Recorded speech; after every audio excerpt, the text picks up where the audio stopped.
Welcome to Flying the Coop, a podcast about rethinking how business works and who it should work for. We're normally Janelle and Anna, small business owners learning in public as we turn our company Strange Birds into a worker-owned co-op. But today you're stuck with just me, Anna.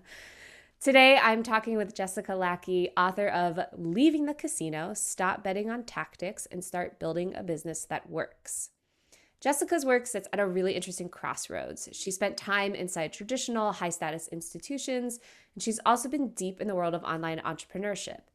In her book, she names something many of us feel but struggle to articulate, that a lot of modern business practices are built more around feeding our inner dopamine monsters than they are around care or sustainability. We easily find ourselves asking what will perform instead of what actually matters right now. So what I like is this book widens the lens outside of just the business to clients, teams, community, the broader systems we're participating in, whether we mean to or not. All right, Jessica, to get to our interview, let's start with the story that you share at the beginning of the book, your own wake-up call of being in the casino. You're lying in your bed, you're scrolling before 8 a.m., you're checking your bank account and feeling like this big weight. What was that weight that you were feeling? I mean, it's this feeling of the sinking in your stomach, the pressure on your chest, the looking at your bank account, being like, I made money, but it's all going to somebody else. And so that was that was when I woke up and I said, I was the pressure of feeling behind, the pressure of like, they have a secret. What do they know that I don't? And that pressure was real for many, many years of building my business. So that was the genesis of the book. Yeah, and I totally get it. So when I started as an entrepreneur, you could just get flooded with courses and PDFs and webinars and buy this, invest in that. You have to invest to make money. You have to spend money to make money. You have to invest, invest, invest.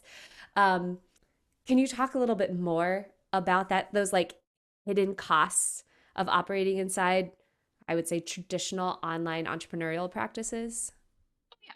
Some of the more outlandish spends did not make it into the book because I was not about to tell my parents how much money I spent on online entrepreneurship. I side hustled for 3 years first as a try to become a holistic nutritionist. Then I wanted to become a life and leadership coach. And then I transitioned into my full business full time. But my kind of like third website was someone from my local community who's like, I'll get you a website that will sell you clients in your sleep. And I spent $10,000 on said website because people in my world had trusted this person. And when the website was handed over, the web copy was just Lauren Ipsum, the Latin placeholder. And I was like, the branding was fine. The website itself was fine. The copy, which is actually what sells, was missing or misspelled. And I was like, what the heck am I doing here? Why did I spend all this money on this person? 5 years later, I've also spent $10,000 on my website. Completely different experience because I knew what the hell I was doing. And I went from like needing 4 pages to like 20. So like there's a difference. But between the super expensive website, the $25,000 mastermind, because that's what you needed to do to accelerate your success.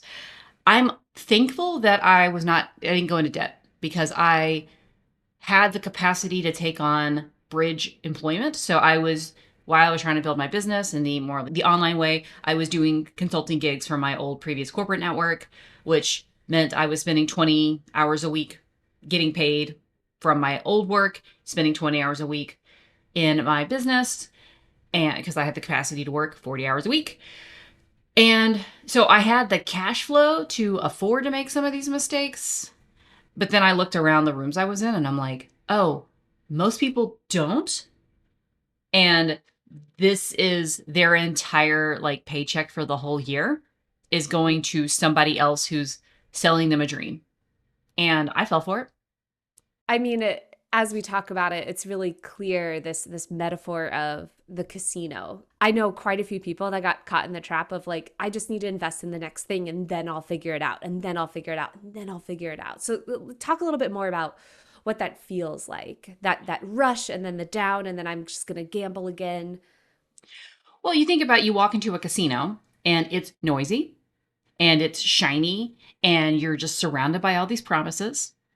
And the casino itself, like in a physical casino, is designed to short circuit your agency, right? There are no clocks, there are no windows, the food and the drinks keep coming, and all you are doing is being surrounded by people having their best day ever, right? Like no one, you hear the cheers, you don't hear the silent, let me go re-up at the ATM kind of mentality, right? You're comped food and drink and beverages for your big spenders, which is kind of like the free summit ticket. That's, just, come explore this free thing and then let me upsell you some amazing package that you have to buy.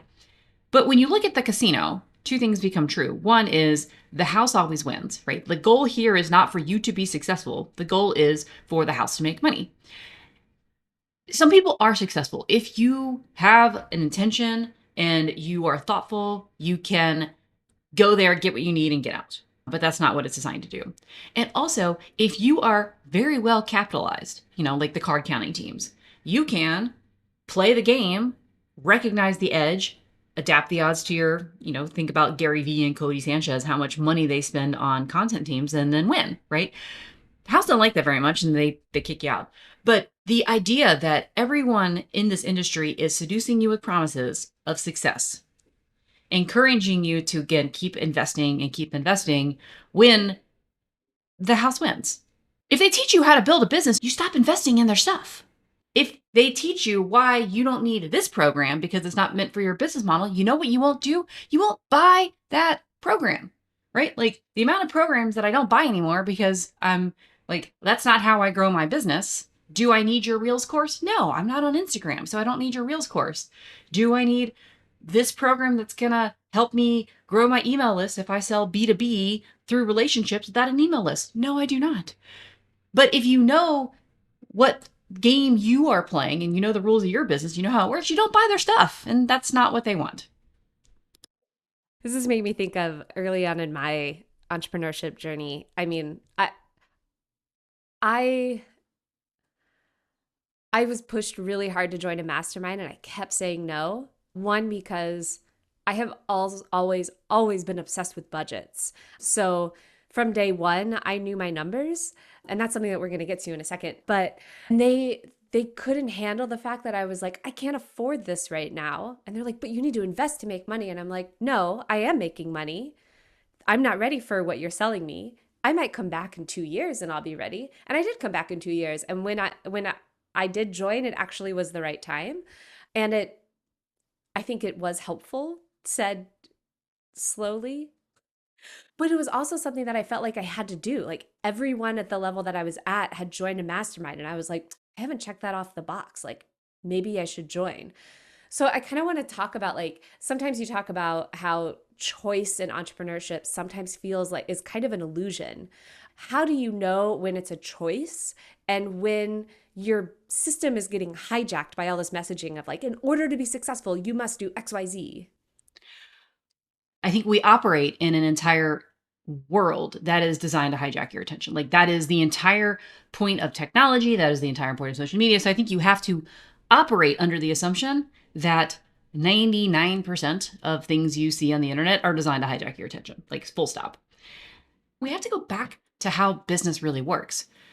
What does your business need right now? Sometimes you need to invest in point solutions to fix problems. Sometimes you need to invest in community, right? Like I have invested in a lot of communities because that's also how my business has grown. But I think we want to go in operating the assumption that almost everything on the internet is designed to hijack your attention. Our responsibility as business owners is to slow down, think more critically about what does my business need right now. This is the truth about solopreneurship. There is always more to do than you have capacity for. There is always more things you can do. My job and part of the work I do is to help people recognize that, yeah, the list of stuff you need to build is like 5 years long. Trust me, I built it over 5 years, and it took me 5 years to do all the things I needed to do. But spending more money isn't going to make that go faster in many cases. You're not going to be able to move faster than the speed of your own growth. And I have spent more money on investments to accelerate that I couldn't metabolize because of my stage of business. So it's really, like sometimes I'm like, it's the right investment at the wrong time, which means it's the wrong investment. But I think we have to operate on the assumption that everyone here is trying to convince you to part with your money. And it's your job to build your own business acumen and detach from the dopamine cycle to say, whoa, whoa, whoa, whoa, whoa, whoa, whoa, whoa, whoa, whoa. What do I actually need here? I'm very hung up on this word that you just used, metabolize. I think, I come from the marketing side. That's my skill set in the Strange Birds team. And everyone wants the silver bullet, right? If I do this thing, my business will take off. And it almost never works that way. It always takes way more time than people want. Someone's like, I want a new website in 2 months. And I'm like, not going to happen unless you spend a heck of a ton of money and you won't be happy with the result. Websites take time. Things take time. And so I think it's understanding the speed at which you want to grow, where you're at, and then that word metabolize, like, can you actually process what's happening at the speed at which your business is going?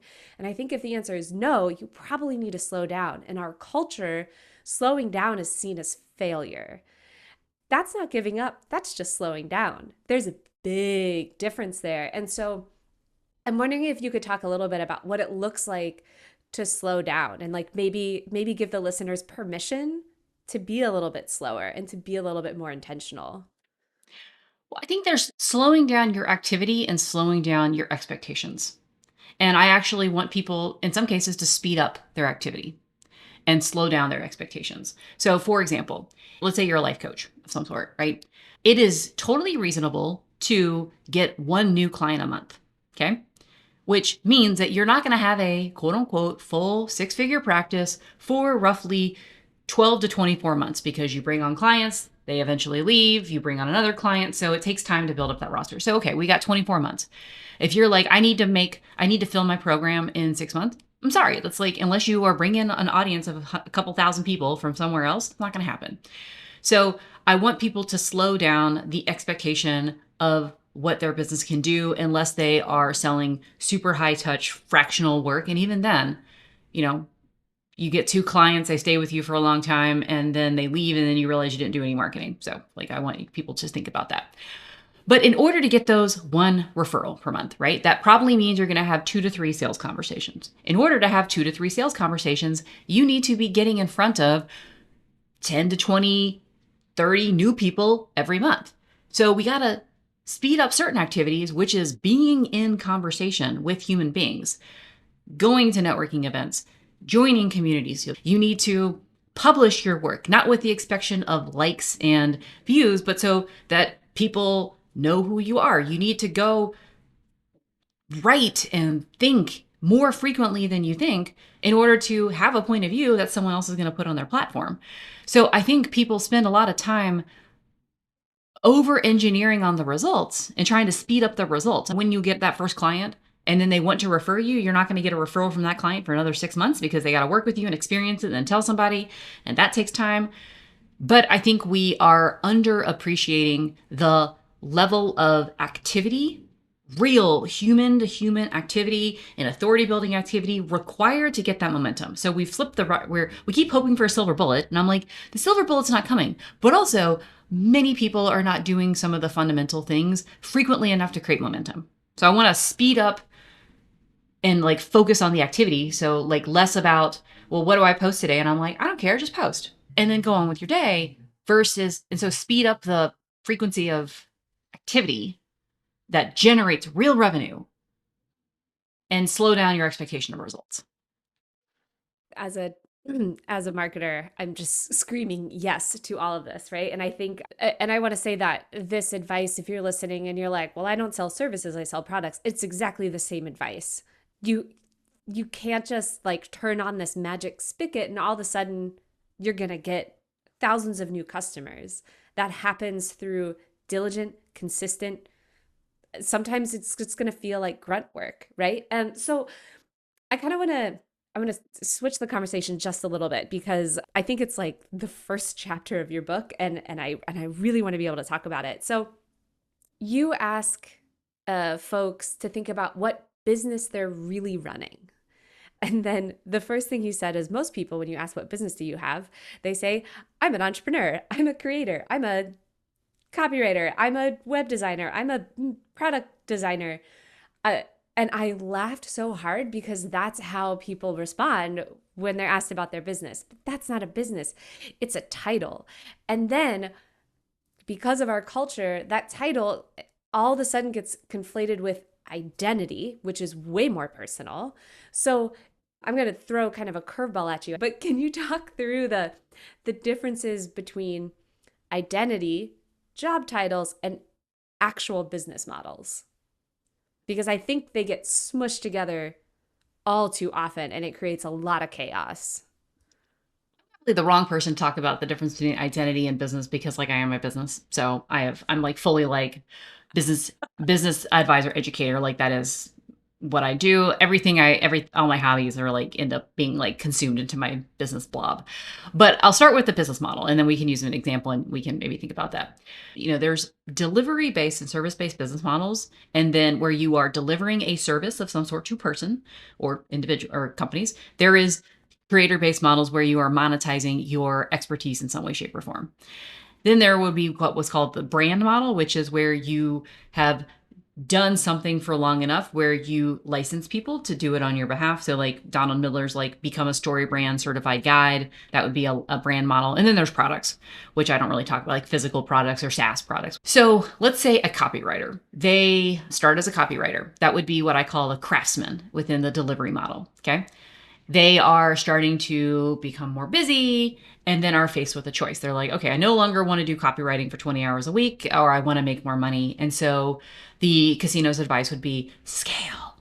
So it's hire a team of copywriters to do copywriting on your behalf, or hire a team where maybe you're still doing the copy, but someone else is doing the scheduling and stuff like that. You've just transitioned from a craftsman to an agency model within the delivery side. Or the other scale is teach everyone how you build it and, build the next copy hackers, right? And you've now become a teacher. That's on the creator side. These creator business models or delivery-based models require a whole lot of different things. And even underneath of them, they require different things. So if you are a copywriter and then you bring on a team of copywriters, you become an agency owner, which means your job is not great copy. Your job is setting copy standards, marketing, sales, team management, cash flow management.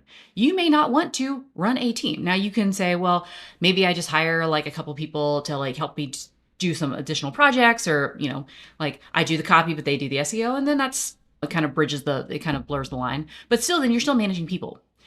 And then when you decide that you want to like turn your expertise into a coach, that's an entirely different business model. It's a different marketing strategy. It's a different client. First, you were networking with people that could afford to pay you, and now you are talking to other copywriters. It's a totally different ballgame. And so if you like doing copy and you like copywriting for people and you need to make more money, there's a lot of other ways that we can achieve that goal besides scale. And I think like I've seen too many people scale their business and they realize, oh, I don't actually like running this business. Everyone's like, oh, this is a job. And I'm like, yeah, it's a job. Like, I don't know why we look down on having a job. I'm like, well, I have a job for myself where I show up to work at 10 a.m. and I leave at 5 and I get to like work at a coffee shop over the weekend and I can pay my mortgage. And yeah, I have to like show up for work and I have a job and I'm okay with that. When I was building my business, I had jobs that were like literal jobs. But, everyone's like, oh, well, if you can't step away from your business, you have a job, not a business. I'm like, all right, I'm cool with that. I like having a job. Like, I like actually doing the work for my clients. That's what I got into business to do. I have never heard the job business breakdown. Oh, It's so interesting because do you spend any time on Instagram? Because that's all they're doing. If you can't outsource yourself completely from the business, you don't have a business. You have a job, and your job is to scale until you can like outsource it to everybody else, so you can just like work 4 hours a week on the beach, and that's how you have a business, not a job. And I'm like, all right, cool. I'm just gonna have a job then. do they realize that like a CEO is a job? Like that's still a job. It's like a position. That just I'm making fun of this, right? I'm not on Instagram at all. It's a blast. I highly recommend it to everybody. This is making me think of when I quit my, I would say, traditional job in corporate world and started Strange Birds 9 years ago now, eight. I don't. Time is an illusion.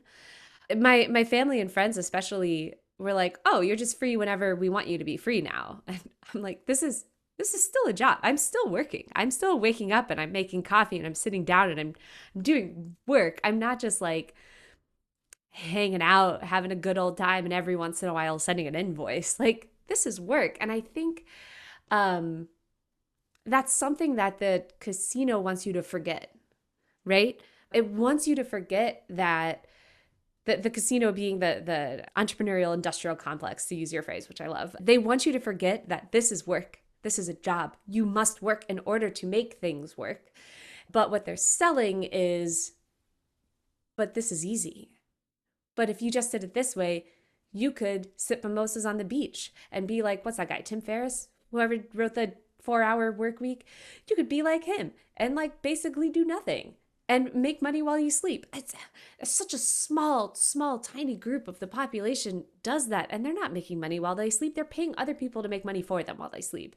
Like there's still a transaction happening. I want to put one more thing on there. Part of the challenge with the entrepreneurial casino is who it's targeting.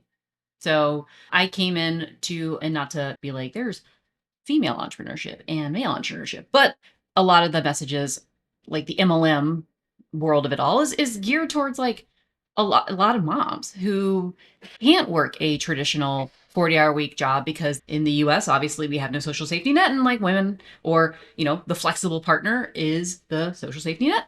And so the messages are targeted at them. It says like, you can do it when you are only having a couple hours a week or a couple hours a day because you have other responsibilities. And let me show you how it can be so easy.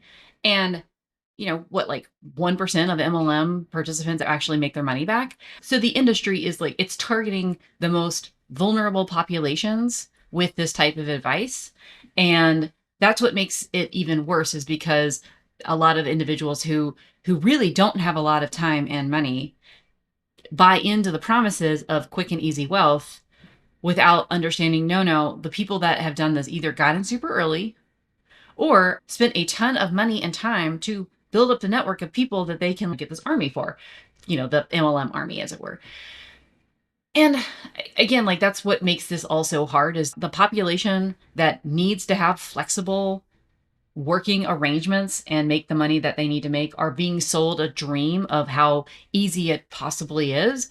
And it can build a business with not full-time hours, but I think we can't expect full-time income without full-time hours in a 6-week accelerator program. Like, okay, like in 3 or 4 years, sure.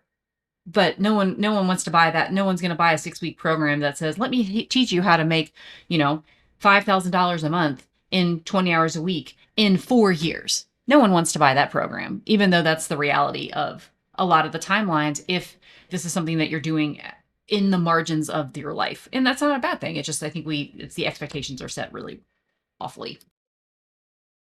Yeah, this kind of dovetails into, I really want to talk to you about enoughness.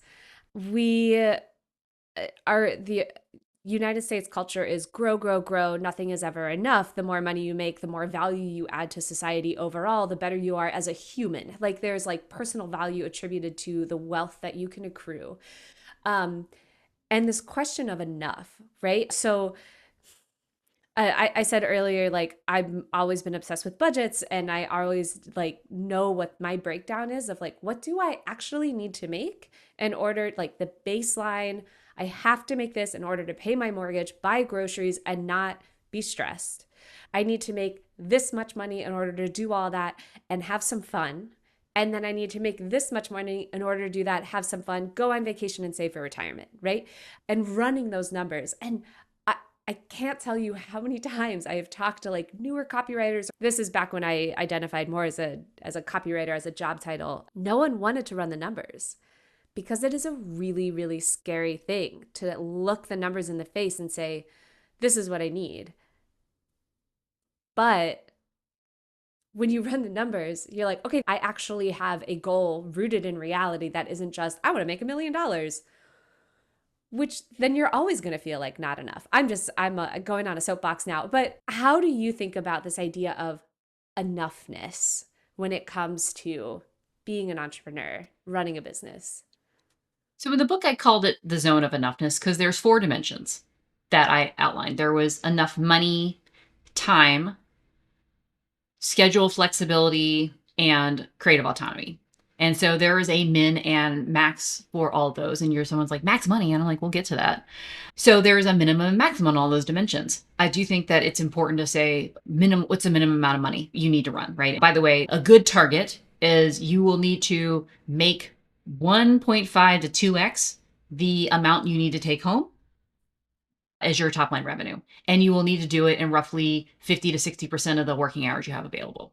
So because unless you are running like a couple of like long-term retainers that are basically like part-time jobs, you're going to need to spend a bunch of your time marketing, handling business admin, building business systems, building your IP, building infrastructure, and then you're going to have to deliver for, 50 to 60% of your time. So that's kind of the, if you're like, I don't really want to do that. I just want to do my copywriting. I'm like, cool. That's probably then be a contractor for an agency.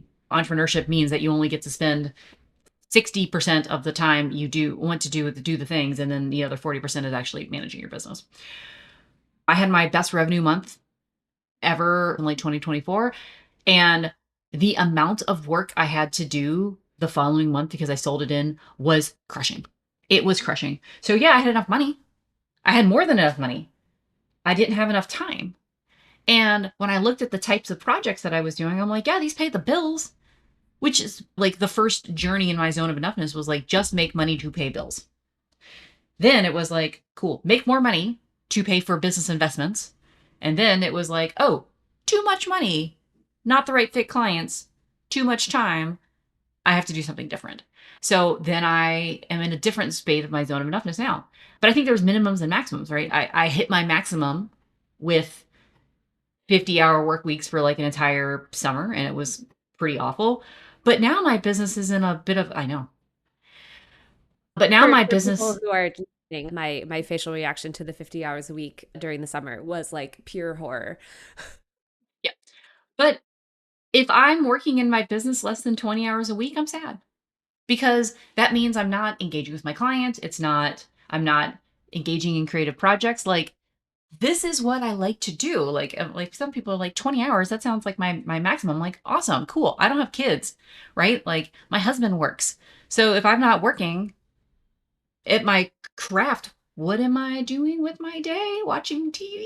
I don't even know. My dimension of like enoughness being triggered has never been around money. The dimension that always has pushed at me enough is time.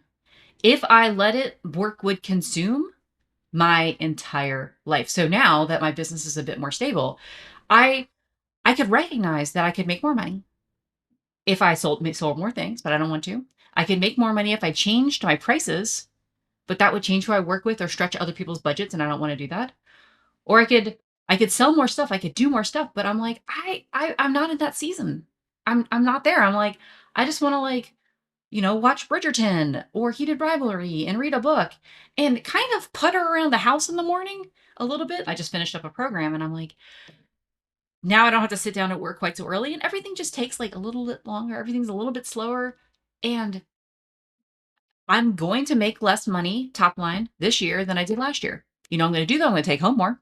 Tell you that because I'm not spending.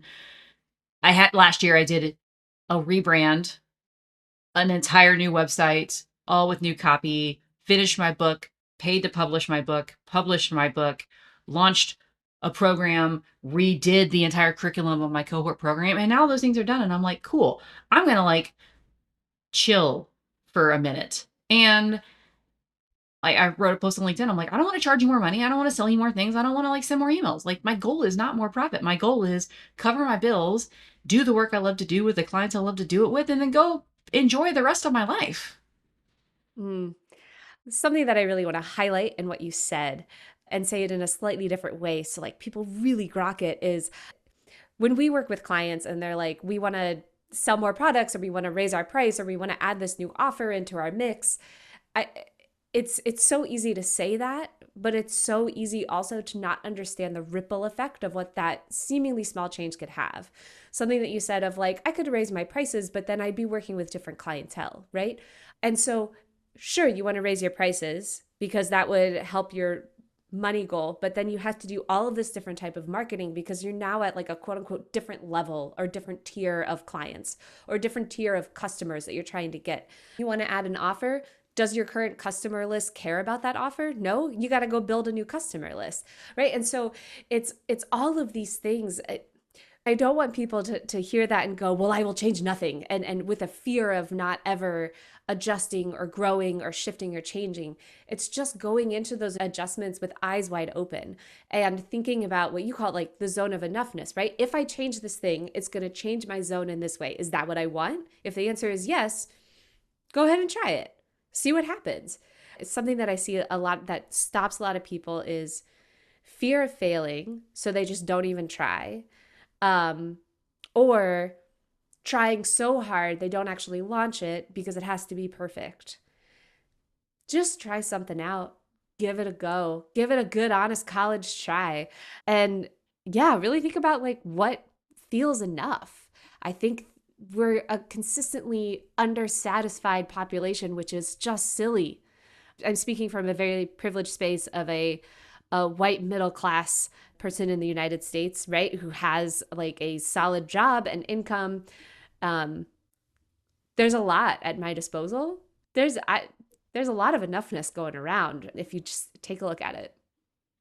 To go back to something we were talking about earlier in the episode, if you're raising your prices and it's going to put you in another population, think about again, like the speed at which you're going to make those connections and the speed of which, if you're like, cool, I need to raise my prices. You know what I'm going to do? I'm going to spend the next year building that new network. And I'm going to spend the next year tightening my back end systems so that it's a experience that matches that price point. I'm going to shore up my templates. I'm going to shore up my referral partners while getting even better and more efficient. How can I be more targeted and potent with the clients I have at the price point I want? So I'm kind of making that effectively hourly rate that I need to.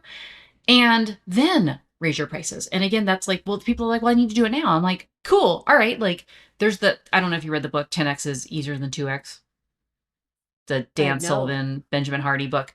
But the concept of focus on the most important thing is a fine concept. Like, like 20% of the work gets you most of the results, so focus on that 20%. But the story that the guy used is like, okay, well, this guy wanted to 10x his prices, and so he got a bunch of no's, and then he got his first yes, and it's like, oh, well, I can do it now. And I'm like, cool. I don't have the runway for, 6 months of no's. So you know what I'm going to do? I'm going to not crater my existing business, and I'm going to build the scaffolding, which requires people to think in multi-scale horizons. And it requires us to, again, unhook from people telling you it's going to just be easier to raise your rates. I'm like, no, it can be if you have the right client base. Do you have the right network? And if you don't take the easy way out, because I guarantee you, I've seen it over and over again, you're going to crush your business because you didn't say what are all the knock-on effects and trade-offs of this, and thinking in longer term horizons to say like, all right, I'm going to do everything I need to do so that by the time I'm ready to double my prices, you have a network and client base that is like, yes, this is a reasonable amount to pay for this without manipulative marketing. That's not going to happen in an 8-week accelerator or a 3-month mastermind to like fill out your group program or double your prices. And then it's not going to come. And honestly, this is what drives me. Sure, money mindset might be a thing. But what if it's not your money mindset and it's really your market? What if it's not about your confidence in your skill set and it's about you are working with early stage entrepreneurs who this is really not affordable, and if you want to charge these rates, you got to go to B2B, you got to go to corporate, you got to go up market. Is that a money mindset and confidence problem? Maybe, but it's probably your market. Mm. Yes, thank you for saying that. Yeah, absolutely. Actually identify the problem that's in front of you. When it comes to prices, that was always the advice that was given to me. Well, just like raise your prices. You're really good at what you do, Anna. Just raise your prices. And I'm like, but I like the type of clients that I work with now. If I raise my prices, I don't get to work with them anymore. I really like the clients that I work with now. They can afford me. I am on the higher end of affordability for them, but also the prices that I have with them allows me to be really generous in how I work with them. And that's important, right? So it's thinking about the money you need to make, how you like to work. Does that price point allow you to work in the way that you like to work within your zone of enoughness, et cetera, et cetera, et cetera? And I think that it's scary to think in those levels of complexity because it's a lot easier. Again, to the casino is like, this is easy. Just pull this lever, you're good. You're good to go. Go run off into the sunset with bags of gold. But business is complex. Being a business owner is complex. Having a job is complex. Even if you're in a company, your job is complex. Run your own company, your job is even more complex. And you just got to face that complexity. This has been an amazing conversation. I've really enjoyed it. I feel like I could talk to you offline about business models and practices and budgeting and forecasting and levels of growth, et cetera, for eons. Is there any last minute thoughts that you would love to share with the audience? This is a incredibly lonely journey. If you're sitting on your sofa scrolling Instagram or Twitter or LinkedIn and like being like surrounded by all these people like showing you their, polished highlight reel. One, it's marketing. Two, it's not real. And three, the way you get out of the casino is by surrounding yourselves with other people doing similar work in a similar fashion. So do you have to join the super expensive mastermind? No.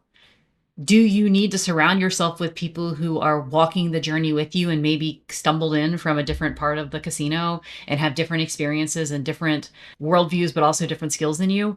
100%. And I think in order to make the math work, too many of them have been built up with such scale where it's not actually personal. Personal support in a lot of memberships is like, no, this is just the entry point. To get real support, you got to upgrade to the higher ticket offer. Find places and find people that you can talk to a real human and get real human support, witnessing, accountability. Not to like plug my stuff, but I have a membership that's like $30 a month US. And if you ask an answer, you know what I will do? I will answer it because I'm like, you shouldn't be spending more money than this in some cases. I don't want you to be spending more money. I have hit my business model so that I can afford to do this with you. Awesome. Yay. But there are spaces like that where people are building more intentionally.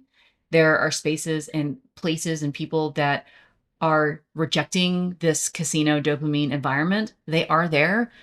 Please find the others. Mm. Yeah, and just also want to say if y'all are listening to this and you're like, wow, I want to hear more. If you didn't listen to our interview with Tarzan K, I highly recommend y'all go listen to that. So, Jessica, is there any place that you would like to send people to learn more about you? If you want to learn more about me, you can go to my website, deeperfoundations.com. And if you're intrigued by the book, Leaving the Casino, you can buy that on my site or you can buy it on Amazon.